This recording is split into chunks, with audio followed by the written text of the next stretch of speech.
సరే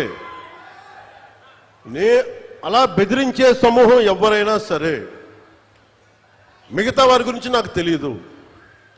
పవన్ కళ్యాణ్కి అధికారం ఉన్నా అధికారం లేకపోయినా పవన్ కళ్యాణ్ ఎప్పుడు పవన్ కళ్యాణ్ లాగే ఉంటాడు. భయపడ్డాం చాలా, ఇంట్లోంచి బయటకు వచ్చేటప్పుడు తిరిగి వెళ్తాం లేదు అని డిసైడ్ అయ్యే వస్తాం. అందువల్ల మీ ఆకు రౌడీలు కానీ అలాగే చెప్తున్నా, ఏదైనా మాట్లాడితే అధికారులు కూడా భయపడుతున్నారు. ఎందుకు భయపడుతున్నారంటే చెవుల్లో చెప్తారు, అదే సార్ వాళ్ళ వెనక చాలా మంది రౌడీలు ఉంటారండి, కిరాయి హంతకులు ఉంటారంటే, మీకు కరెక్ట్గా యోగి ఆదిత్యనాథ్ లాంటి ట్రీట్మెంట్ కనుక ఒక్కొక్కడికి ఇస్తే,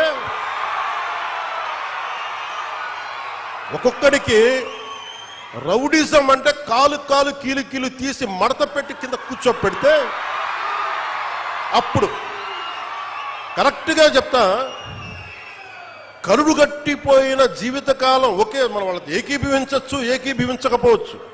నక్సలైట్స్ తోటి, వామపక్ష తీవ్రవాదులతో మనం ఏకీభవించవచ్చు, ఏకీభవించకపోవచ్చు.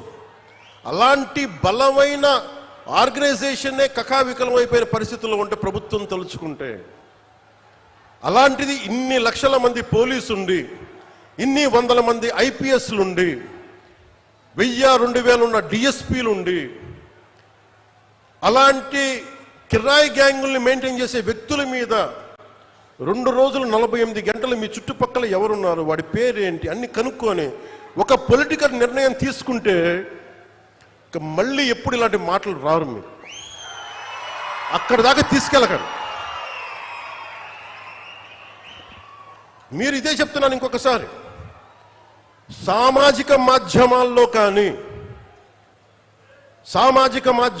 కానీ విదేశాల్లో కూర్చొని వాగే వాళ్ళతో సహా ఇక్కడ కూర్చొని భవిష్యత్తులో మేము వస్తాం, వచ్చి మేమేం చేస్తామంటే, వచ్చినప్పుడే మీరేం పీకలేదు, మరి ఏం మాట్లాడతారు? ఇప్పుడు వచ్చినప్పుడే మీరు ఏం పీకలా అంటే ఏమనుకుంటారు? మీరు కూర్చోబెట్టి మీరు బెదిరింపులు చేస్తే భయపడతాం అనుకుంటున్నారా? దానికి మేము ఒక్కడు చిన్నప్పటి నుంచి కూర్చొని అమరజీవిని గుండెల్లో పెట్టుకున్నాడంటే వాడికి ఎంత పిచ్చి ఉంటుంది? ఏ మ్యాడ్నెస్ ఉంటే ఇలా వస్తాం మేము? ఏ అండదండ లేకుండా పార్టీ పెట్టి ఇక్కడ దాకా వచ్చామంటే ఎంత కమిట్మెంట్ ఉండాలి నీకు, సమాజం మీద, దేశం మీద, రాష్ట్రం మీద, ప్రజల మీద. పద్ధతులు మార్చుకోండి. ఒక మాట అనాలంటే అలాంటి తప్పేం లేదు. డెమోక్రసీ ఇది, ప్రజాస్వామ్యం. ఖచ్చితంగా అనండి. అనటానికి కొన్ని గీతలు ఉంటాయి.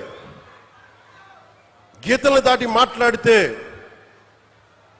మీ చేతికి మళ్ళీ ముద్రలు వేయడానికి ఏముంది? అలా మాట్లాడే వాళ్ళు చెప్తున్నాను ఇప్పుడే, మీ చేతి మీద గీతలు తీసేస్తాం, అంత అరగదీస్తాం, గుర్తుపెట్టుకోండి.